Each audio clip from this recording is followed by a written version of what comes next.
பிடிவாதமானே ஒரு கடிவாளம் போட்டேன் மலை நாட்டு தேனே ஒன்ன மடி மேல சாச்சேன்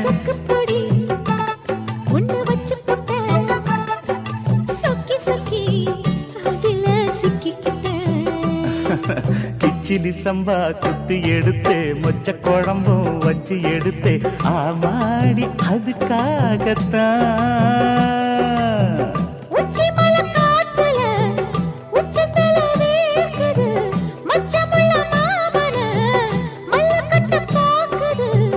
பக்கம் வந்து வருசு பார்க்கவா பந்தி வச்சு பசிய தீக்கவா